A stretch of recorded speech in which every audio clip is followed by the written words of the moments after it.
Elhamdülillah ve salatu vesselamu ala Resulillah. Barыңыздарга Алла Тааланын рахматы, Алланын мээрими, Алланын лутфу, жумшактыгы, Алланын райымы болгондон болсун. Албетте бул сөз ыйык Рамазан айында чыгып аткан себебинен Кудайым буйрса ар бир сөзгө Алла Тааланын жардамы бар. Ар бир сөзгө Алланын райымы бар. Ар бир сөзгө Алла Тааланын жатырган сообу бар. Ошондой эле тозоктон бир нече жылга алыс кыла турган чоң Алланын рахматы бар. Рамазан Алла Тааланын берген, бизге берген bir сектор шанс деп койсок болот. Бул ай баардыгыбызга тең эле улуу бир айлардан, берекеттүү бир айлардан. Бул айды колдонгондор бактылуулуктун жолуна түштү. Бул айды кое берип жибергендер пайгамбар айткандай бактысыз болду жана Алланын анын пайгамбарынын каргышына калды. Кудайым сактасын.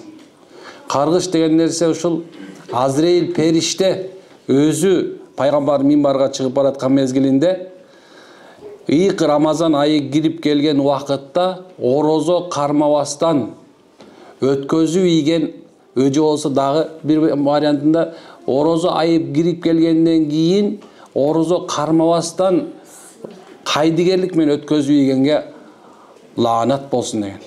Пайгамбар амин кабыл кылсын деп айткан.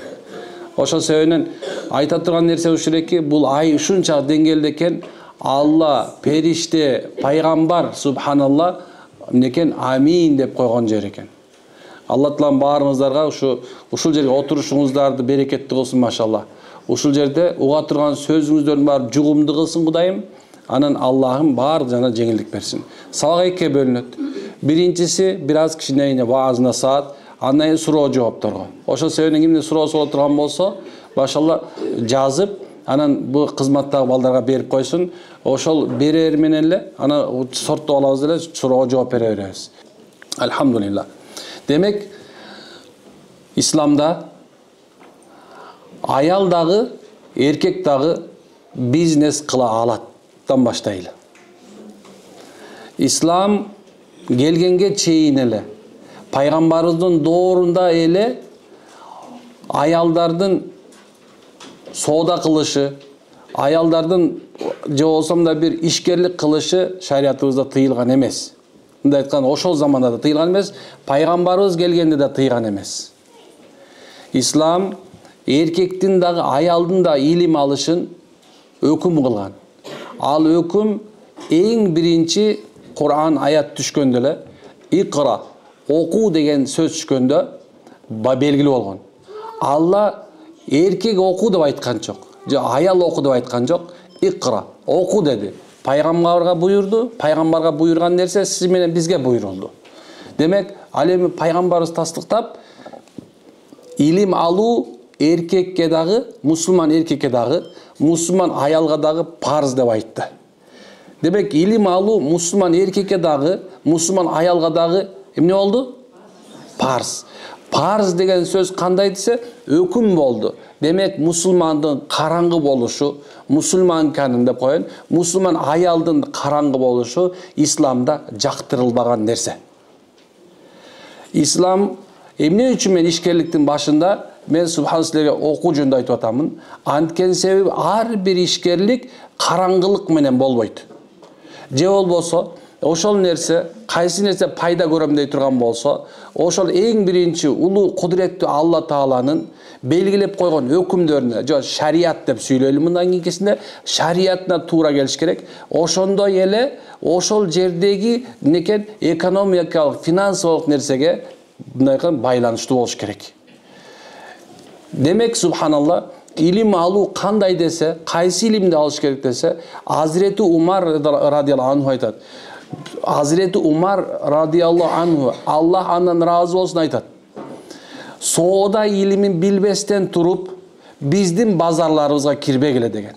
Демек, азыркы мезгилде көпчүлүк ишкер аялдардын, ошондой ишкер эркектердин банкрот болушу же болбосо жашоодо мына кылып аткан ишинен ийгиликке жетпеген бирден бир себеби ошол эки илимин билбеген себепте болот. Илимин билбеген себепти деп атканыбыз эмне үчүн илимге байланган? Анткени себеби илимсиз ар бир амал сөз адамды туңгуйга апарат дейт. Имам Шафи рахмат алейхин окуучусунан сурашыптыр. Бизге бир ахиреттен коркута турган, соопту үйрөтө турган бир амал сыяктуу болгон китеп жазыңыз. Биз ошону окуйлу дегенде, анын жообун карагыла. Анын жообу ушундай: мен китеп жазып койгонмун деди. Кайсы нерсе бардын таңгал устаз, сиз кайсы китепти жаздыңыз десе, мен соода китебин жаздым деген. Соода китебин жаздым деп. Көрсө, ошол соода китебинде бардык нерсе камтылган экен. Биринчиси бул ахирет камтылган.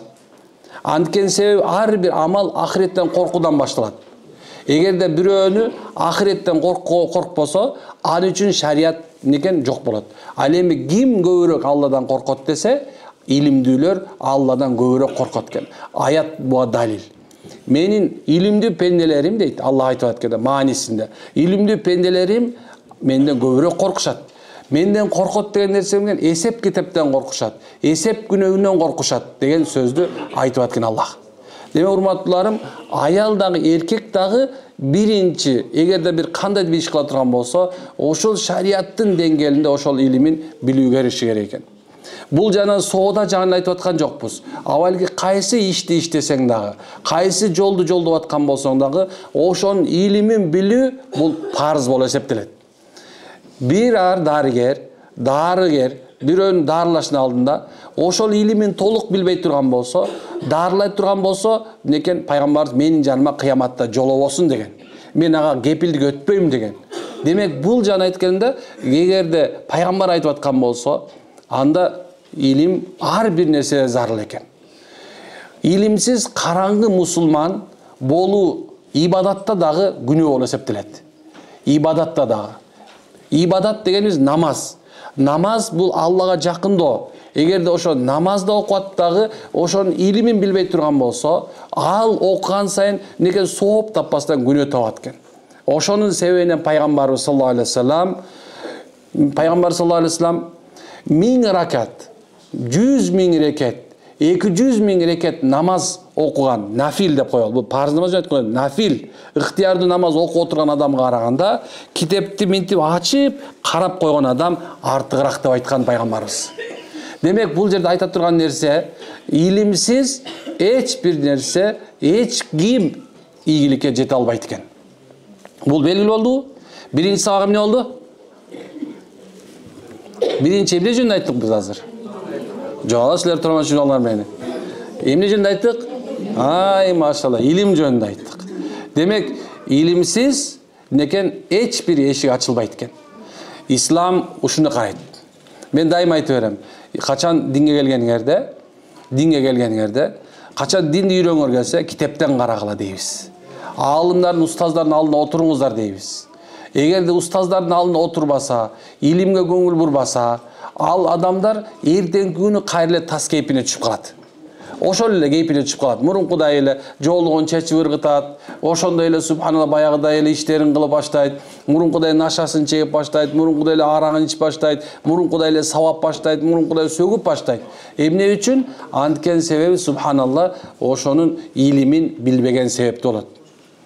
Алла айткан нерсе акыйкат. Анткени себеп кандай адам болсун, эгерде ошол адамда илим боло турган болсо, ар дайым, ар качан Алладан коркуп алат, машаллах. Экинчиси, ар дайым адал жолду тандаңыздар.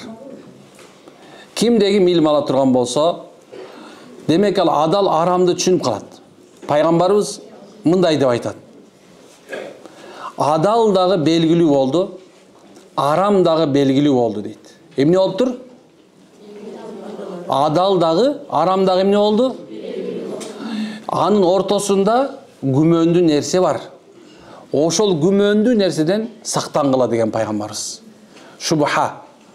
Качан инсан күмөндүү нерсеге кире турган болсо, шайтан анын жолдошу болуп алат.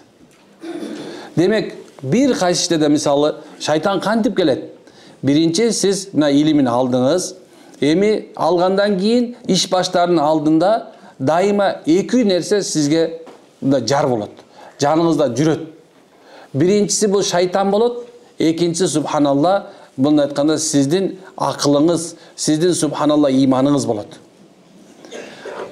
Качан келген мезгилде ушул ишти баштаардын алдында сизге дайым такай эмне болот экен? Чоңураак нерсени каалоо башталат. Ошол мезгилде шайтан сизге келет да айтат, эми кредит ала кал дейт. Же болбосо субханалла аз моуну тигинен карыз ала кал. Же болбосо дагы бир нерсени үйрөтүп баштайт. Ал нерсе күмөндүү болушу мүмкүн. Эми ошол илимди эмне максатта алдыңыз? Ошол шайтан сиздин ийгилигиңизге жол тосбосун деп. Демек, шайтан эмне кылат экен? Мен көптөгөн байкелерди билем, эчкелерди билем. Эмне экен? Бирөөнү жаап, экинчисин ачканга, экинчисин жаап, үчүнчүсүн жапканга дегендей, биринин шапкесин бирине кийгизген мен байке эжекелерим азыркы заманда көп. Анан эмнеге мындай кылдыңыз деген суроо болгондо айтат, билбейм дейт. Ушундай болуп кетти. Түшүнбөй калдым.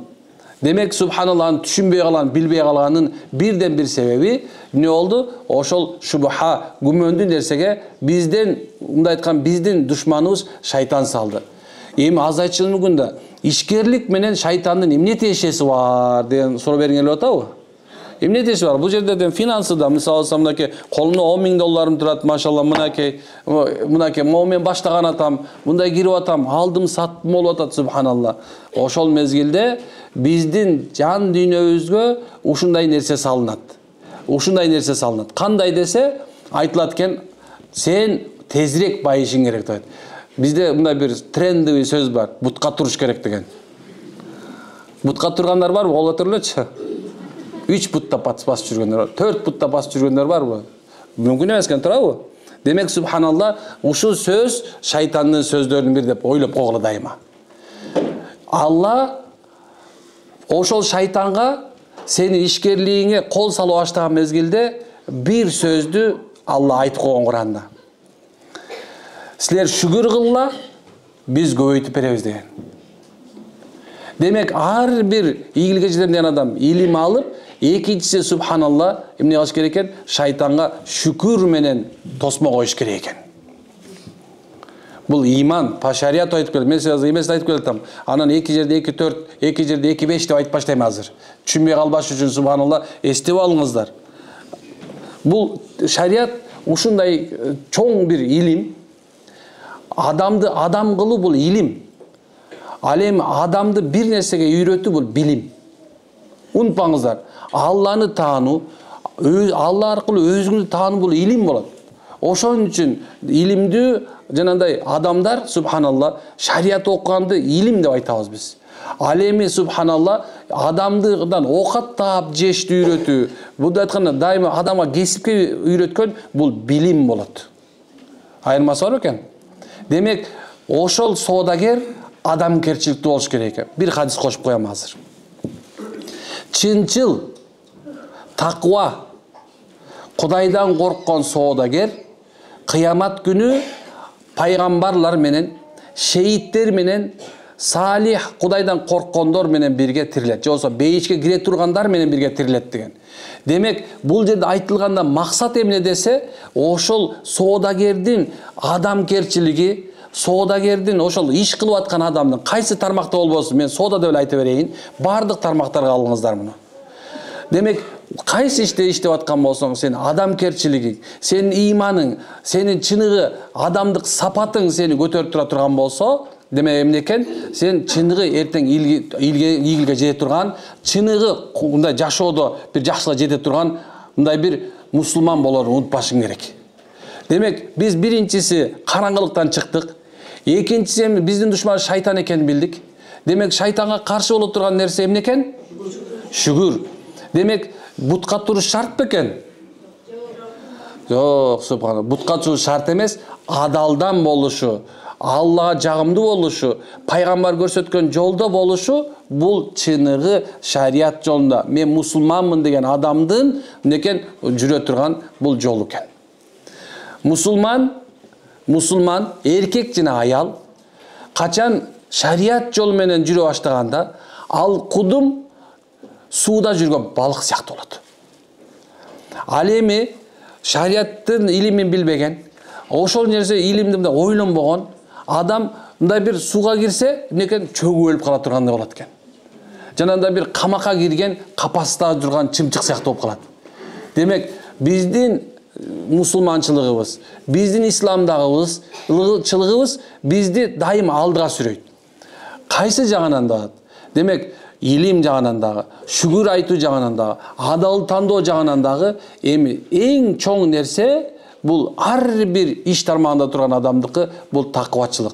Мейли ал жанагындай бир темир уста болсун, мейли ал шофер болсун, мейли ал куруучу болсун, мейли ал дыйкан болсун, мейли ал субханалла жанагындай соодагер болсун, мейли ал муниципалдык жумушта иштеген адам болсун, мейли ал мындай айтканда бийлик тармагында иштеген болсун, мейли ушундай бир чоң ишкер болуп кетип, мындай айтканда меценат болуп кетип, бары инвестиция кылып аткан адам болсун, кайсы жагында боло турган болсо дагы, анда эгерде такыбачылык, Кудайдан коркуу бар боло турган болсо, анын ийгилиги өскөндөн өсө берет. Сиздер ушул нерсеге көңүл бурушуңуздар керек. Демек, үчүнчү нерсе мен азыр кошуп кеттим. Кайсы нерсени айттым үчүнчүсү? Ай, машалла. Такыбачылык. Демек, такыбачылык деген бул эмне десе, биринчиси мен көптөгөн нерсени айта берейин. Ошол нерсе сизде кайсы нерсе бар экенин өзүңөр карап койгула. Эгер ушул нерсе жок болсо, ошого каршы нерсе иш кылып аткан болсоңор, анда субхан ушуну оңдогонго аракет кылыңыздар. Алла, анын пайгамбары, биздин дини ислам дайым такай сиз менен бизди алдыга гана сүрөйт. Унутпаңыздар. Эч качан намаз окуу деген сөздө артта калуу деген нерсе эмес бул. Эч качан субханалла орозо карма деген бул артта калуу эмес. Эч качан жолук салуу деген нерсе бул артта калуу эмес. Эч качан субханалла адам керчте мамиле кыл десе бул артта калуу эмес. Эч качан калп айтпа десе бул артта калуу эмес. Караса кандай нерсе. Демек, бунун бардыгы тең ислам ушул нерсени адамдык чоң бир деңгээлге жеткизүү максатында. Билесиздер, бизде немецкий точность деген сөз бар, бу немис дейт го. Бу момент ал немис жок. Эмне үчүн биз ушуну ал точный мусулманский, точно мусулмандай точный. Ал такыр эмес, мусулман ал, таза мусулман деп айта албай калганбыз, билесиңерби? Эмне үчүн деген нерсе, ошол нерсе бизде көрүнбөй калган. Биз башкадан көрүп калганбыз. Ошонун кылган ишинин, анын ар бири кылдат мамиле кылганын, ар бир ишинде субхана кылып аткан ишинде бир мындай бир ордун таап кылып атканын көрүп туруп, ошонусу немис деп калганбыз. Бул бирөөнө байланыштуу нерсе эмес, бул чыныгы мусулманга байланыштуу нерсе. Мусулман чыныгы кылдат болуш керек. Мусулман эч качан жанындагы өзүнүн шеригин, иште шерик, партнер деп коесуздарбы? Эч качан алдабаш керек. Партнерлукта мейли аял менен аял партнер болсун, эркек менен эркек болсун, бирок бир ар иш кыла турган болсо ушуну эстеп коюш керек. Аял менен эркек боло турган болсо, партнер боло турган болсо, субханалла эмнекен, бул экөө эч качан жалгыз жолукканга болбойт. Муну мен кийинчерээк айтып берем. Дегеним, субханалла, мусулманчылык деген сөз келгенде, эми ошону такыбачылык деп эсептеп коюңуздар. Такыбачылыкта демек сен эч качан калп айтпашың керек. Калп бул сенин эң биринчи душманың. Кайсы иште кылбагын, адамдар менен жолуккан убакта, сүйлөшкөн убакта жалган нерсени кошпогон. Биздин ата-бабабыз айтып келген, эмненин жалганчыны эмне сайнабайт? Казаны кайнабайт. Мусулман эч качан мүмкүн эмес калп айтышы, субханалла. Билбейсиңби? Билбейм эле деп кое бер. Кыла албайсыңбы? Кыла албайм эле деп кое бер. Ачык сөз өтө сонун болосуздар. Өлүп баратсаң дагы, ушул абдан керек болуп аткан болсо дагы, андан көрө калптан чындыкты айтып койгон жакшыраак. Бул нерсени жашоодо колдонуңуздар. Мейли ишкерде болобу, мейли эркек аялдын алдында болсун, аял эркектин алдында болсун, керек болсо балаңа, керек болсо айванга да калп айтпаш керек. Имам Бухари рахмат алейхи радияллаху анху, Алла андан разы болсын, сахих өзгөчө пайгамбарыбыздын миллион хадисин жатка билген адам. Ошонун 100.000 хадистин ичинен 7.000 хадисти сахих деп чыгарган. Өзүнүн Бухарисине кошулган. Эми ошол адамдын ошол айтып аткан пайгамбардын осуяттарын издегенде анын ар бир санат деп коет. Санат деген мындай передатчик хадистердин. Иснат, санат деп коебуз. Мына ошонун ар бирин өмүр таржымалын толугу менен билген. Мына ошол адамдын бир өрнөктүү бир окуясын карагыла. Демек bir hadisi oldu. Al Sarahanda. O bir özünce bir başka bir şahırda eken. Anın ortası 300 kilometre. Barış için tögü, atka, eşeke, arabaga jabışış gerek. Emneken? Oşo jabışışta barış gerek. Maksat barış. Janına şerik koşup bardı. Barsa үйүндө жок экен баягы адам. Hadisти билген адам. Аны каякта экен дегенде аны издеди. Ал айтканда ар жакта полядабы же талада жүргөн көрдү. Эми чакырайын десе караса төөнү кармай албай жүргөн экен. Төөнү кармашта бу жеринде мындай бир жем салгандай кылып мындай бир кыйкырып жүргөн экен. Чакырды, келди, төөсүн кармап алды. Караса баягы этегинде эч бир жем жок, эч бир жемдин ааламаты жок. Сурап атат экен. Эмне себеп болду дейт. Сиз мындай жемиңиз канакей? Кантип кармабаса, мен муну кичинекей кезинде бир нече убакыт жем берип көндүрүп койгон болчумун. Эми азыр болсо мынтип эле чакырып койсоң келип калат деди. Баягы шеринеден жүрөм кеттик деди. Баягы таңга 300 километрден ашык келдик. Бир жок болсо ошо хадис сурап койбосмун? Жок деп тур досум. Биз мындан ала албайбыз. Бул төөнү алдап кояттыр, оңой адамды алдап коет дейт. Акылы жок, сүйлөй албаган, бизге маркап боло турган, бизди минип бизди окатсыз кыла турган атты төөнү алдап коет экен, акылы бар биз жөн алдап коет деген экен. Акылы жокто алдаш оор билесиңерби? Мындай бир жанагындай бир азыркы заманда көп жана акылы кем ол оорган балдар көбөйгөн билесиздер. Ошолор такыр алдай албайсыңар деп тура берет да, деп элечи. Такыр алдай албайсыңар. Бирок эми акылы бар адамды алдап коюш оңой эле. Туурабы? Эми эмне экен? Ислам ушундай экен. Мен мусулманмын деп төш кактыңбы, мен мусулман аялмын деп төш кактыңбы? Демек, эркек дагы, мусулман эркек дагы аялды эмне кылбаш керек экен? Эмне кылбаш керек экен? Алдабаш керек.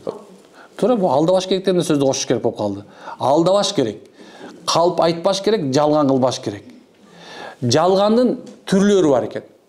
Анын эң чоңу, эң жаман нерсеси жалгандан күбөгө өтүү. Жалгандан күбөгө өтүү. Бул ошол жалгандын эң мындай айткан чоңу, бирок андан да чоң жалган бар. Мен сабактарымда айткам, эгер мен сабак уккан болсоңор азыр айтасыңар. Кайсы жалган? Сакалчыдан сурайлычы. Ойлонуп көрсөңөр, эмне эң чоң жалган? Мен силердин оюңарча дейли.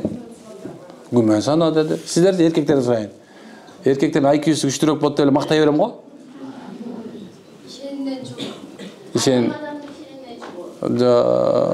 калпка кирбей калды. Да. Ишенген адамды алдаган.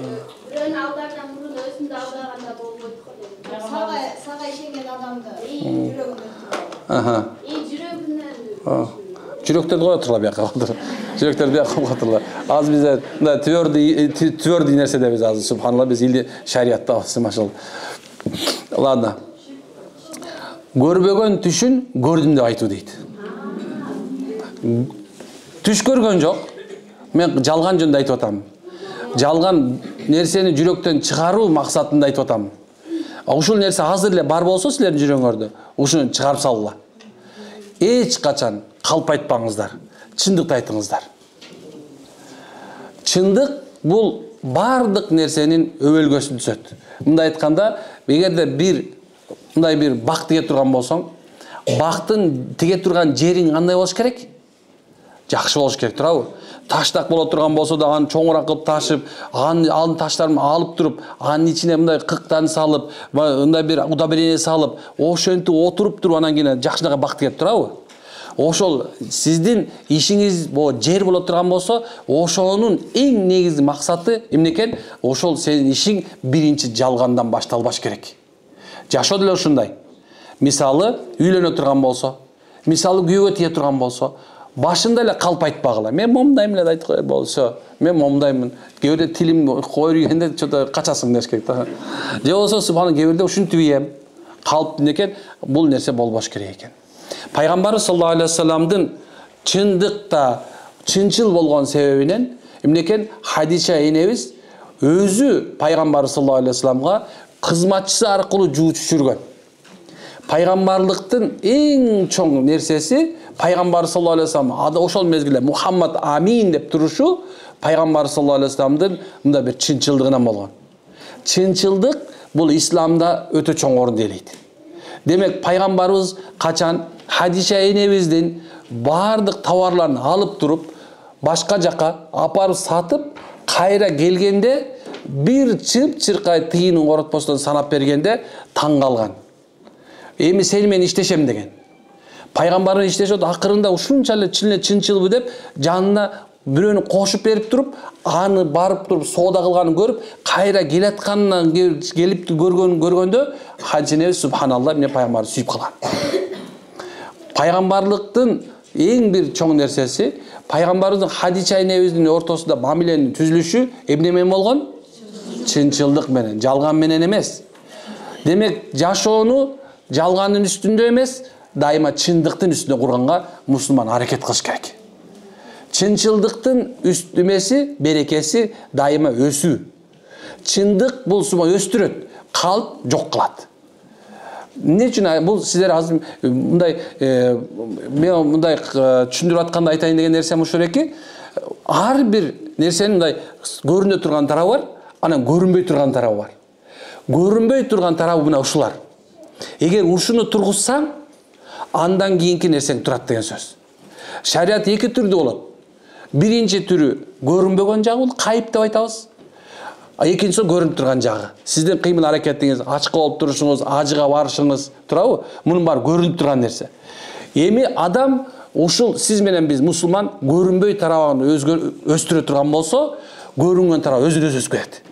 Эч ким кармай албай калат. Эч ким кармай албай калат, субханалла. Мен Дордойдо дагы бардык иш тарабындагы адамдар менен таанышмын. Анан ошолордон кээ бирде туруп сурайм да, сиз кантип ушинтип оңолуп кеттиңиз? Кандай болсо, кээ бирде айтты, устаз дейт, билбейм дейт. Жок, бир нерсең бар дейт, мен такыр калп айткан жокмун дейт. Бирөө айтат, мен дайыма зекетимди берем дейт. Бирөө мен дайыма садака берем дейт. Бирөө айтат, субханалла, мен дайыма аялыма, балдарыма жакшы мамиле кылам дейт. Дайыма ушу бир туугандарым менен мамилемди үзбөйм дейт. Дайыма ушул нерсени кылам. Такыр арак ичпейм дейт. Такыр ушундай бир арам нерсе кылбайм дейт. Такыр кредит. Анан бул нерсе тыянак келе турган нерсе. Бул Алла Тааланын субханалла өзүнүн бизге берген эң чоң нерсеси иман экени билинет экен. Иман көзгө көрүнбөгөн тарапка болот да, турабы?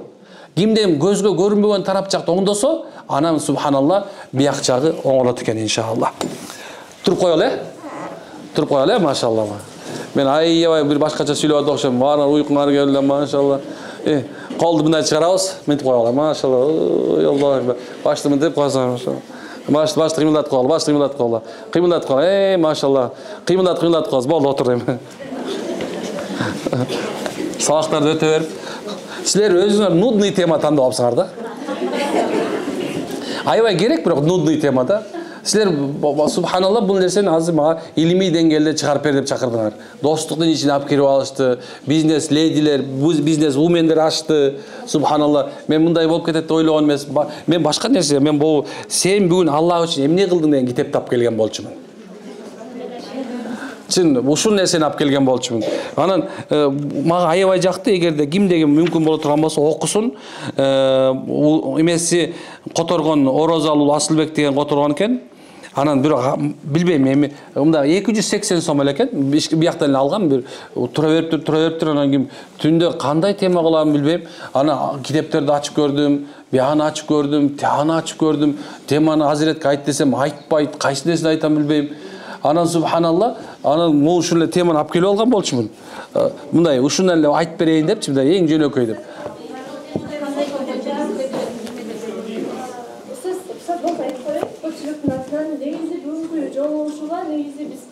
Көпчүлүк болсо эле билбесе керек ушул теманы. Негизи сиз менен жаңы жолугушууга келген элек болсуз. Болду. Анда мен улантып коеюн андай эле. Машалла. Демек, орун жок болуп турбу? Бар тиги жерде. Тиги жерде да орун барбы жаныңыздарда? Жылыш койсоңор тиги жерде туруп турбай отырушсун. Туруп мындай жылыш койгула, жылып койгула, жылып койгула. Ким өтүп мына о жерде орун туруп, бияка жылып койсоңор, мына жылып койсоңуз эле мынакей шык деп. Сиз да жылып койсоңуз, артка отура беришет. Мындай, эже, алдыкынан тигине бияка жылып кое бересиздер. Биякта да барбы? Мына бу жерде силер бияка жылып койгула. Биякта бир адам отуруп калат, машалла. Аллаху акбар. Мени көрүштөрү шарт эмес. Уксан болду. Машалла. Ошол жака өтүп алыңыз. Мына баарынып атат, машалла. Аллахым береке берсин. Өйдө өтүңүз. Мына. Бисмилла. Аркасынан өтсө болот экен, өтүңүз. Машалла. Алла береке берсин. Суу иче коюн эле деп эле жантан бери. Көп сүйлөгөндө суу ичке коюн.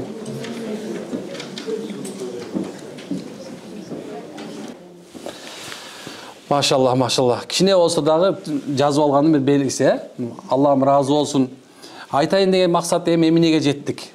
Демек, ишкерликтин башаты сиздин Алла менен болгон мамилеңиз, ошол эле сиздин койгон максатыңыз, пенде менен болгон максатыңыз, мындай мамилеңизден боло тургандыгы белгилүү болду. Демек, ишкерлик субханалла акчаны көп мындай айтканда, ошол ишке акчаны көп салышта эмес. Же болсо ошол субханалла ошол сен таанышың, же болсо ушундай бир көп товардан эмес болуп калды.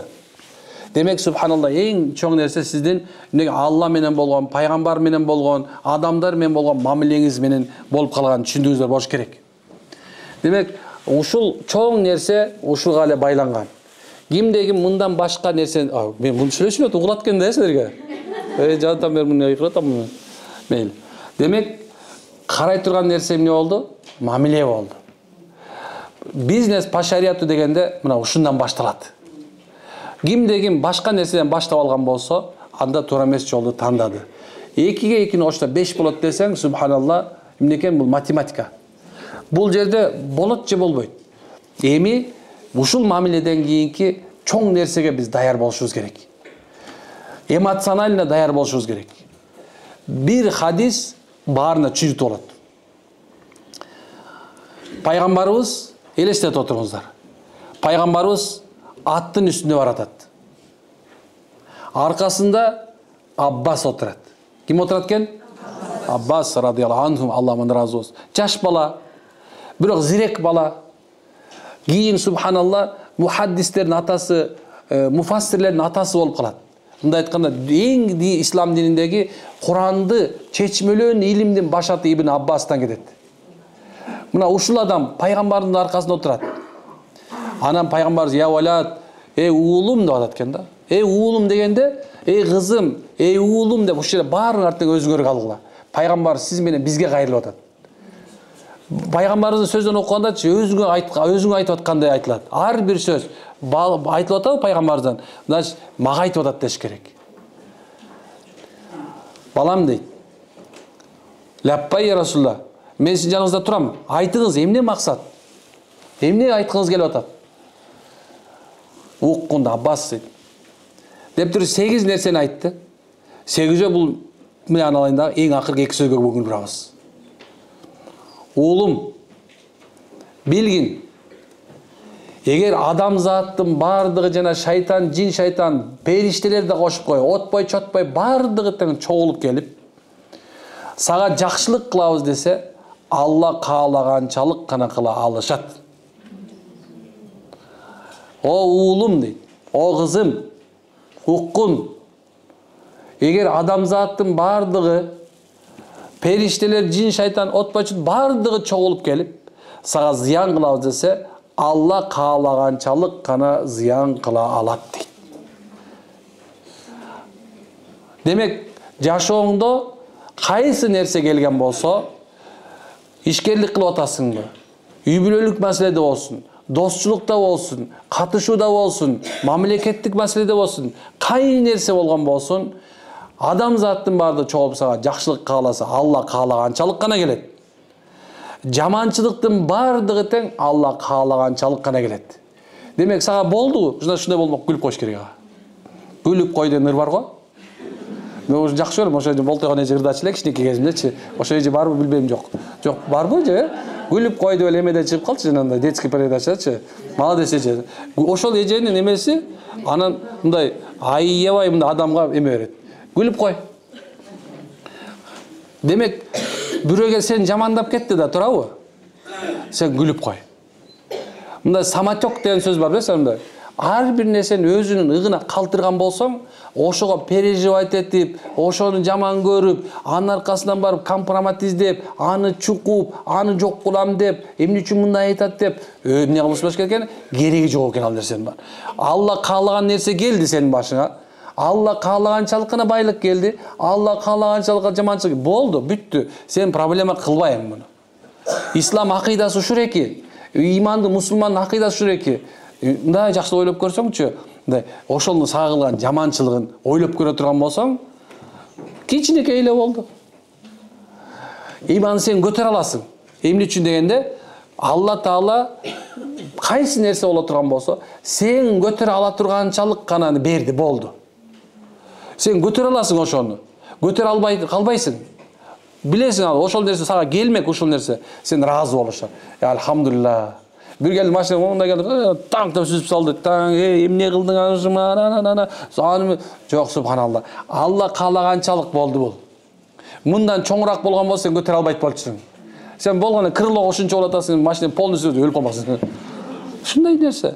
Demek, yaşağında dile bankrotluk gelip kaldı eli. Bir gün toğarın ötpey kaldı, bir nesi oldu. Şunday bolmak maşallah. Emneken hiç kaçan oşonun arkasından tüşüp alıp, özüңdү özüң kıynaba degen söz. Yaşağında бұл ең чоң хадис ушул эки. Пайгамбардын үйрөткөндөгүсү. Башка нерсени алып деле кереги жок. Жетишерлик. Качканда Кудай дейт, кууганда Кудай дейт. Барды Кудайдан бол. Курайдын башы Кудайсыз кыймылдабайт. Мүмкүн эмес. Демек, эмнекен ушуга көңүл бурабыз, субханалла. Аллахым ыраазы болсун. Демек, ушуга бардыгын амал кылыңыздар, болду, башка нерсе жок. Мен bir saatten aş сүйлөбөйдүм уже, калган нерсесин суроо жоопко болчу. Убакыт бат-баттан өтүп кетет экен. Анан суроолор бар экен, суроолорго мен карайм. Сабак общий түшүнүңүздөрбү? Мындан бир нече жыл мурун абдан чоң бир сыноого кабылдык. Мен үчүн мындай адамдын сыноо дегенчи, бул акчанын жок болуп калгандагысы, машинеңди сүзүп алгандагы, элдер сени менен сүйлөшпөй калганда бул сыноо деп эсептебегиле. Муну сыноо деп эсептебей эле койгула. Бирок качан сенин эң негизги болгон жан дүйнөңө ушундай бир жабыркаткан мезгилде, мына ошол эки сыноо болот. Ошондо адам көтөрө албай калышы мүмкүн. Ошол мезгилде. Мына ошондо ушул хадисти мен өзгөчө көңүл буруп, субханалла, карадым да. Ушул хадисти алып туруп, анан субханалла. Бирок ушул эмне үчүн келди деген вопросту өзүңө берген унутпагыла. Аны унутуп калгандырбайм, астагфирулла.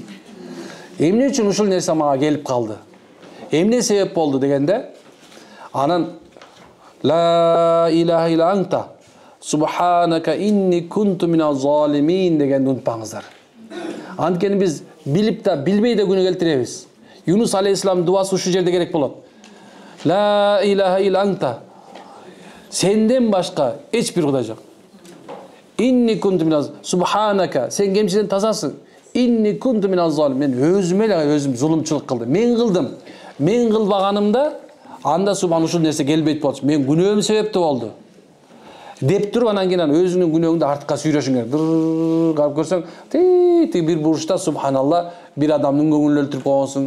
Аны бирөөнүн субхана бир нерсе мындай көңүл өлтүрбөсөң да элдин көзүнчө тыңданып сүйлөп койгонсуң. Ал ушундай.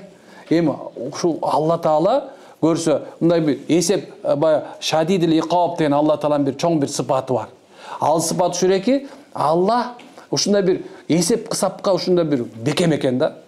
Алла ушунчалык бекем экен, пендеси оозунан чыккан нерсеничи башыңа алып келмейин, Алла Таала жаныңды албайт экен.